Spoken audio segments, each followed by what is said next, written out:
여보세요? 여보세요? 사모님 네. 사업은 잘 되세요? 아이 뭐 좀 그래요. 다른 게 아니고 음. 이거 비밀인데 음. 사모님한테만 알려드리는 거야. 진짜?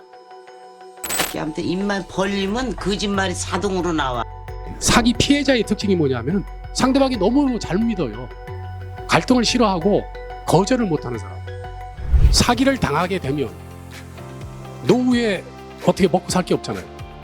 돈 잃고 또 내 믿음까지, 신뢰 잃고 사람 잃고 마지막에는 돈을 빌려준 사람 자기 목숨까지. 어떤 사명으로 했냐 하면은 제가 하는 강의가 사람 목숨 구하는 길이다.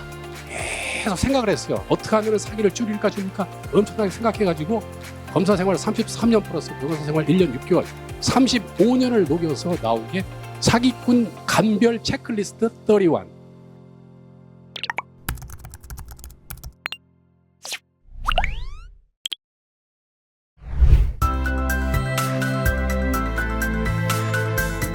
예방이 중요하거든요. 다 털리고 나면은 사기친 그 당한 돈이 회수될 확률이 대검찰청 통계가 3%밖에 안 돼요. 내 손을 떠나는 순간 그 돈이 안 들어와요. 그러면 이게 잘 돌아오게 하려면 이제 앞으로 제가 하는 말을 잘 들어야 됩니다. 그러면 첫 번째가 뭐냐면 필요 이상 친절하고 막 그 입에 발리는 아부도 많이 하고요. 왜냐하면 사기꾼의 목적은 상대방한테 입에 발린 것, 이 각 그 피해자들의 어떤 단점이라든지 좋아하는 걸 알아가지고 집중적으로 그걸 공략을 해요. 폼 잡기 좋아하는 사람일들 막 띄워주고 막 달콤한 얘기를 해서 경계벽을 무너뜨려요. 그게 첫 번째 목적. 일단 벽이 무너지면 그 다음에는 상대방이 믿잖아요. 믿으면 이제 돈 얘기를 꺼내면서 점점 금액을 크게 해서 목적이 달성되면 먹튀, 연락이 없어요. 이건 거의 100% 사기입니다. 그 다음에 이제 약속을 잘 안 지켜. 많은 그 사기꾼 중에서 소시오패스라는 얘기 요즘 많이 들었죠. 반사회적 인격 장애자. 이거는 사람이 아니에요.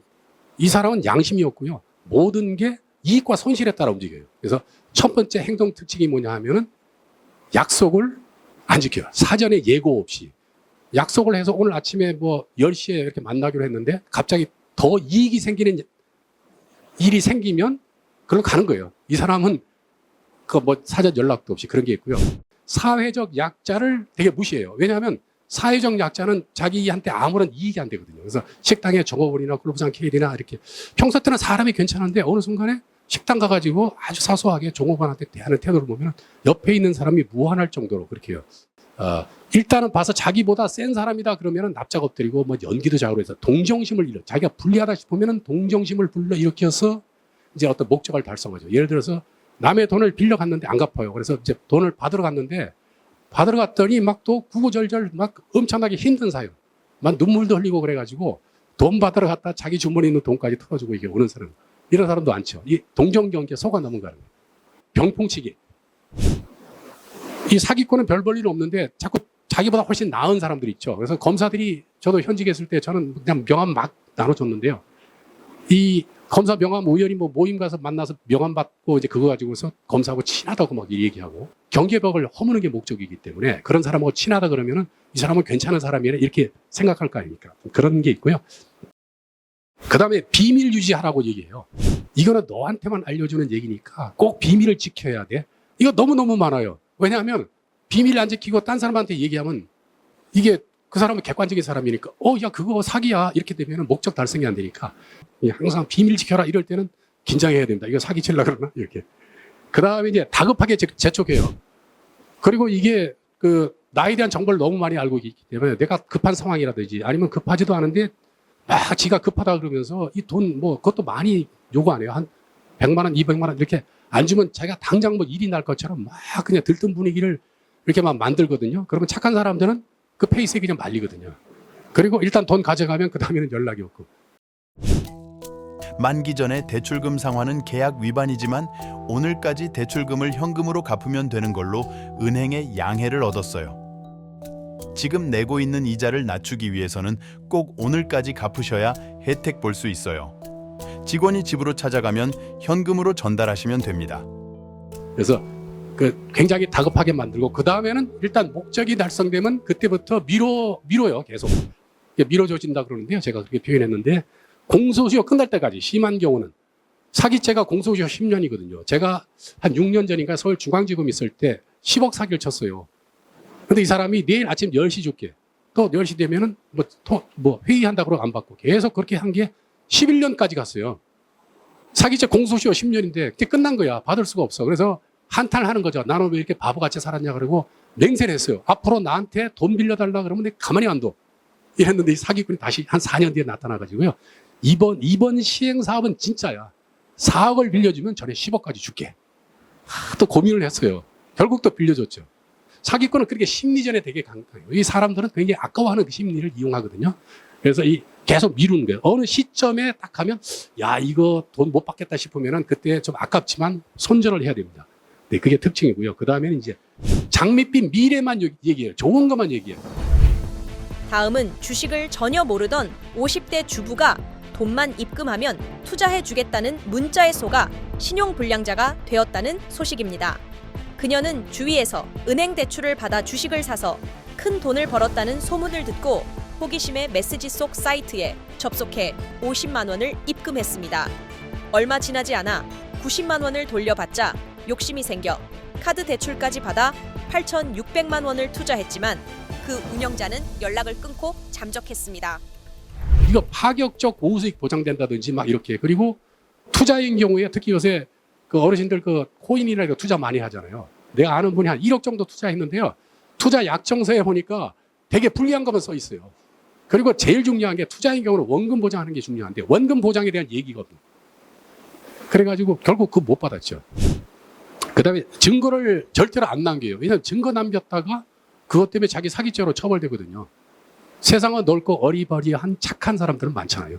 그지 그 사람은 사기쳐서 구속돼서 영업에 지장이 있으니까 이렇게. 그리고 뭐 하나 돈 빌려주면서 차용증 써줘 그러면 막 화를 내요.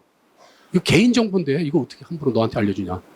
실제 사건에서 2억을 빌려달라 그랬거든요. 그래서 그것도 막 어쩔 수 없이 빌려주는데 차용증을 이제 쓰는데요. 그 주민등록번호를 써달라 그랬더니 이 사람이 화를 내는 거예요. 아니, 주민등록번호 개인정보인데 너 내 휴대폰 번호 알지? 내 이름 알지? 내 어디 사는지 알지? 막 뭐라 그러길래 미안해서 그냥 차용증 그 주민등록번호 안 쓰고 그냥 딴 거는 다 쓰고 이렇게 2억을 빌려줬는데요. 그때 돈을 안 갚길래 고소하려고 인적사항을 확인했더니 휴대폰이 대포폰이고요. 이름도 가명이고 거기 살지도 않아요.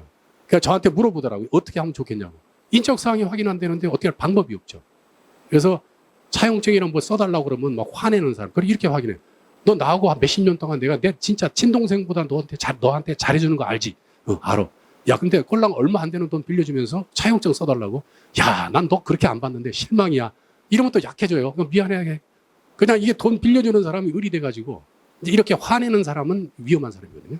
일단 그런 거. 그 다음에 이제 말을 잘하고 임기응변. 굉장히 이 순발력이 있죠. 처음에는 사기꾼이 머리가 좀 좋은 점도 있지만 이게 이제 계속 그 조사를 받으면서 이제 실력이 늘은 거죠. 그래서 제가 검사는 저도 초임검사 때 사기꾼한테 많이 속았습니다. 왜냐하면 사기 혐의가 인정이 되는데 제가 실력이 없고 사회 경험이 적어서. 그래서 검사는 속으면서 성장하고 사기꾼은 조사받으면서 사기 전문가가 된다. 이 검사 책임이야 이거. 그럼 검사 책임져야지. 어떻게 책임지느냐? 열정과 실력으로. 계속 공부를 해야 돼요.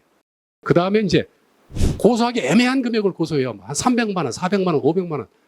아, 이거 고소하려면은 고소장 써야지. 변호사 선임하기도 그렇지. 막 이렇게 맞춤형으로. 그게 티끌 모아 대살이라고 한 10명 상대로 500만 원씩 사기치면은 5천만 원이잖아요. 고소 안 하고 또 사기친 돈은 다 빼돌리기 때문에 민사소송에서 이겨봐야 휴지 조각이. 하여튼 그런 거 굉장히 연구를 많이 해요. 그래서 사기꾼들은 절대로 사기쳤다고 얘기 안 해요. 어려운 프로젝트 하나를 완성했다고. 사기당한 건 너의 잘못이고 너의 허영심 때문에 그런 일. 이렇게 얘기해요. 그 다음에 이제 조사할 때 이제 사기로 고소당해서 이제 조사하면은 막 물어보면은 막 즉답을 안 해요. 말을 빙빙 돌려요. 한 5분 정도 돌리면 내가 정신을 안 차리면요. 금방 내가 뭐 물어봤지? 이렇게. 이게 굉장히 특징입니다. 그 다음에는 이제 거짓송은. 그 검사나 경찰하고 조사받는 경찰하고 자기는 손을 써놨기 때문에 잘한다는 거예요. 그래서 이게 어차피 무혐의가 난대요. 그럼 피해자가 막 불안해가지고 막 그렇거든요. 근데 진짜 무혐의가 나요. 뭐 백 써서 그런 게 아니고. 왜냐하면 사기 사건의 80%가 불기소예요. 애초에 민사사건이거나 아니면 증거, 속았다는 증거를 확보를 못해서. 왜냐하면 대부분 아는 사람이 사기치기 때문에 증거 확보를 못해요. 그 다음에 직업이 확실해도 어려우면 사기쳐요. 그러니까 제가 변호사라고 해서 저를 믿으면 안 돼요. 현재 그 사람이 하는 말을 그걸 믿어야 되고요. 그다음에 화려한 과거. 옛날에는 진짜 잘 나가는 사람이었는데 지금은 완전히 뭐 가진 것도 없고 진짜 아무것도 없어요. 그런데 그 화려한 과거를 파리하면서 또 사기치거든요. 그래서 현재가 중요하다. 현재. 그다음에는 이제 돈 냄새를 귀신같이 맡아요. 심한 경우는 누가 퇴직했다 그러면 퇴직 정보만 가르쳐줘도 사기친 돈의 20-30% 준다는 얘기도 있습니다. 그걸 하고 그다음에 대상 포착을 또 되게 잘해요. 돈을 좀 이렇게 불려야 되는데 뭐 그런 걸 막 얘기하는 사람도 있고요. 뭐 자랑을 되게 많이 하는 사람이 있어요. 그다음에 이제 장롱 특허. 우리가 특허를 가지고 또 사기치는 사람이 있어요. 특허를 받았다고 해서 이게 바로 상용화가 되는 게 아니거든요. 상용화가 되려면 또 시간도 많이 걸리고 돈도 많이 드는데 또 이거 가지고 실제 사건에서 사기를 쳤고요. 그다음에 이제 불리하면은 판세를 뒤집어요.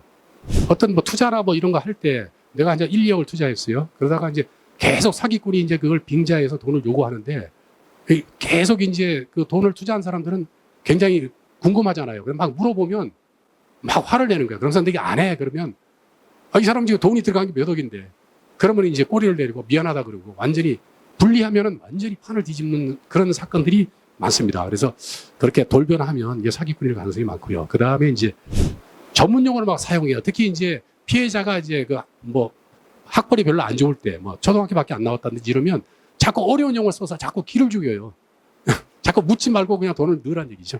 이런 게 있고 그 다음에 이제 방송 출연해가지고 특히 뭐 주식 같은 경우 심지어는 뭐 방송국에 돈을 줘요. 한 달에 뭐 500만 원씩 돈을 줘가지고 출연한 다음에 이제 그거 보고 자기가 주식 전문가라 그러면서 막 이제 하면은 사람들이 이제 전화가 와요. 그러면 그거 가지고 지금 막 사기치는 사람들이 있어요. 그래서 방송 나왔다고 해서 절대로 믿으면 안 됩니다.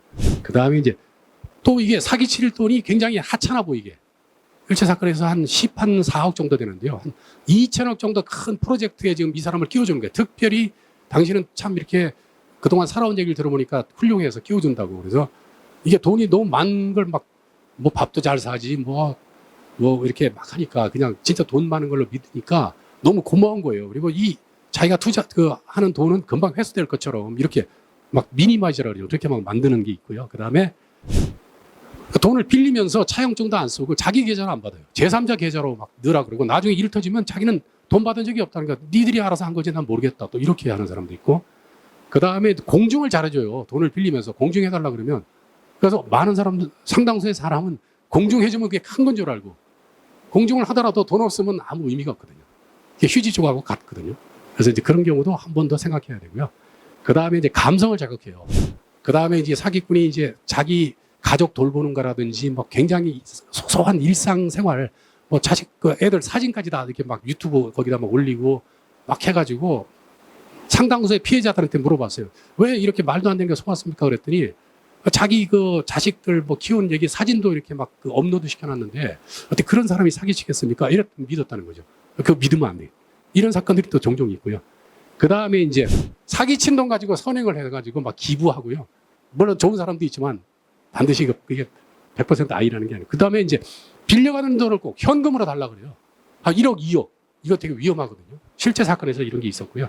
그 다음에 이제 남녀가 사기지. 그 수많은 데가 검사를 하면서 수많은 그 남녀가 이제 그 남자가 사기꾼인 경우도 있고 여자가 사기꾼인 경우도 있는데 그 관계를 조사했더니 100%가 뭐냐면은 사귄 지 얼마 안 돼서 돈 얘기 꺼내면은 이건 100% 사기예요, 사기. 사랑한 건 그 우리 상대방이 아니고 그 사람의 돈을 사기한 거예요. 그래서 특히 로맨스 스킨 요새 사건이 되게 많은데요. 짧은 기간에 친밀감을 형성해서 돈을 이제 요구하죠. 굉장히 행복하게 만든 다음에. 로맨스 스캠은 연인과의 이별 또는 사별, 이혼 등으로 외로움이 많은 사람, 나이는 40대에서 60대가 많았습니다. 대한법률 구조공단에 따르면 로맨스 스캠 관련 상담 건수는 2019년 22건에서 2023년 11월 88건으로 크게 늘었고 국가정보원이 추정한 피해액도 2020년 3억 2천만 원에서 2022년 39억 6천만 원으로 약 12.4배 늘어난 것으로 나타났습니다.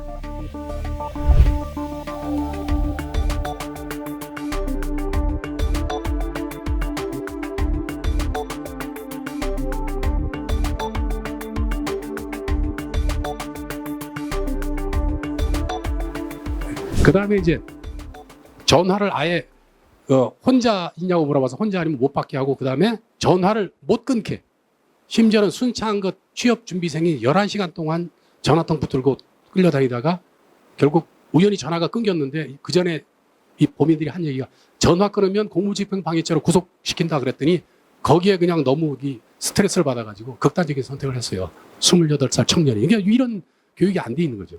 그래서 하여튼 전화 못 끊게 하면은 보이스피싱이고요. 그다음에 우리 이제 중고거래 엄청나게 요새 많은데요. 먼저 돈을 보내라 그러든지 물건을 보내라 이런 거는 막 100% 요새 거의 사기인 경우가 되게 많으니까 조심해야 돼요.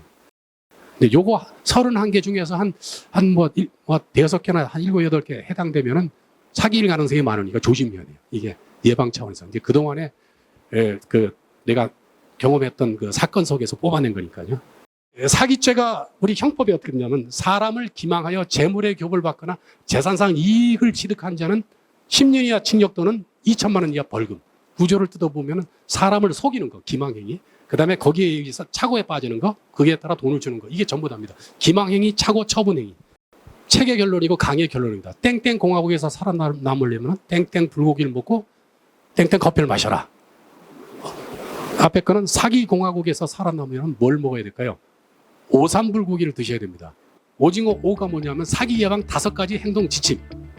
삼겹살 삼은 사기 당했다고 포기하지 말고 정신 차리고 3가지를 잘 지키면 또 어느 정도 해소가 된다는 거예요. 근데 드립커피는 이제 원두를 갈아서 내리는 일련의 과정 속에서 사기 예방의 지혜가 들어있습니다.